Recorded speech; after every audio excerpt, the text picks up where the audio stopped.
कोई यूं ही ब्रांड मोदी नहीं बनता।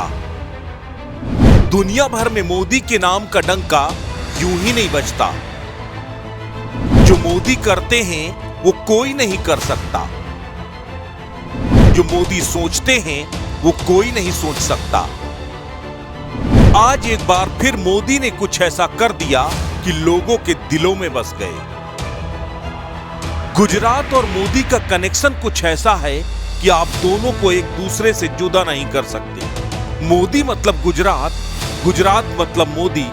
भले ही नरेंद्र मोदी आज देश के प्रधानमंत्री हैं, लेकिन हर बार उनके जिक्र में गुजरात मॉडल ही आता है। रह रहकर उन्हें गुजरात ही याद आता है। हो भी क्यों ना, गुजरात से मोदी का नाता ही कुछ ऐसा है। इसे नरेंद्र मोदी ने समय समय पर साबित भी किया है। लेकिन मोदी का केवल गुजरात से ही नहीं, देश के दूसरे राज्यों की जनता से भी उतना ही लगाव है। ये उन्होंने आज एक बार फिर साबित कर दिया। गुजरात के बाद राजस्थान में मोदी ने कुछ ऐसा किया कि लोग लंबे समय तक याद रखेंगे। लोगों के दिलों में रह रहकर बस रहे हैं। 2 दिन में 2 ऐसे काम जिसने मोदी की इमेज को उनके चाहने वालों की नजर में 100 गुना बढ़ा दिया। प्रधानमंत्री नरेंद्र मोदी राजस्थान के आबू रोड में एक जनसभा को संबोधित करने के लिए पहुंचे। लेकिन जनसभा को संबोधित करने से पहले ही उन्होंने आबू रोड की जनता को घुटनों के बल बैठकर नमन किया। दरअसल प्रधानमंत्री को आबू रोड में जनसभा को संबोधित करना था। पूरा पंडाल खचाखच भरा था। मोदी मोदी के नारों से गूंज रहा था। लेकिन नरेंद्र मोदी जब मंच पर पहुंचे तब 10 बज चुका था। नियमों के मुताबिक 10 बजे के बाद लाउडस्पीकर नहीं बजाया जा सकता। ऐसे में प्रधानमंत्री ने जनसभा को संबोधित करने से इनकार कर दिया। जनसभा में आई जनता को घुटनों के बल बैठकर 3 बार नमन किया। उनसे कहा, रात के 10 बज चुके हैं, नियमों के मुताबिक माइक का उपयोग नहीं किया जा सकता। मेरी आत्मा कहती है कि मुझे नियम का पालन करना चाहिए। उसके बाद उन्होंने बिना माइक के वहां मौजूद भीड़ से कहा, आप लोग मेरे लिए इतनी देर से बैठे हैं और मैं देर से आया, इसके लिए क्षमा मांगता हूं, लेकिन वादा करता हूं कि जल्दी वापस आऊंगा। फिर प्रधानमंत्री मोदी ने जो किया उन लोगों के लिए किसी अचरज से कम नहीं था। मोदी घुटनों के बल मंच पर ही बैठ गए। 3 बार हाथ जोड़कर जनता को प्रणाम किया, उसके बाद वापस लौट गए।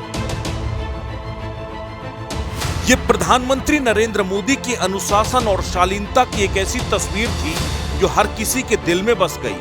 लेकिन एक दिन पहले गुजरात में ही प्रधानमंत्री ने अपनी दरिया दिली और इंसानियत की एक ऐसी ही मिसाल पेश की थी जो लोगों के लिए नजीर है। दरअसल प्रधानमंत्री नरेंद्र मोदी का काफिला एक सड़क से गुजर रहा था।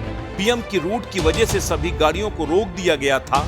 लेकिन जैसे ही प्रधानमंत्री के काफिले के पीछे एक एम्बुलेंस का हूटर सुनाई दिया, तत्काल प्रधानमंत्री के निर्देश पर काफिले को सड़क के किनारे रोक दिया और एम्बुलेंस को वहां से निकलने का रास्ता दिया गया। ये तस्वीर जिसने भी देखी वो मोदी की जय जयकार करने लगा। प्रधानमंत्री नरेंद्र मोदी की तस्वीर तो पूरी दुनिया ने देखी थी जब मोदी सफाई कर्मियों के पांव पखार रहे थे। काशी के विश्वनाथ कॉरिडोर में भी वो तस्वीर थी जब सफाई कर्मियों की पुष्प वर्षा के साथ प्रधानमंत्री स्वागत कर रहे थे। उसके बाद दिल्ली के कर्तव्य पथ में सुभाष चंद्र बोस की प्रतिमा बनाने वाले कारीगरों का स्वागत करने की भी वो तस्वीर पूरी दुनिया ने देखी थी। ये तस्वीरें हैं जो विपक्षी भले ही इसे पॉलिटिकल स्टंट, ड्रामा या कुछ भी कहे, लेकिन हकीकत यह है कि मोदी के सिवा कोई भी नेता ये पॉलिटिकल स्टंट भी नहीं कर सकता। ये कुछ तस्वीरें ऐसी हैं जो मोदी को ब्रांड मोदी बनाती हैं। ये तस्वीरें तो मेहरबानगी हैं, न जाने कितने काम, न जाने कितनी तस्वीरें ऐसी हैं जिससे मिलकर मोदी की शख्सियत बनती है। इसीलिए उनके चाहने वाले कहते हैं कि जो मोदी कर सकते हैं वो कोई नहीं कर सकता। अस्तित्व न्यूज नेशनल के लिए ब्यूरो रिपोर्ट।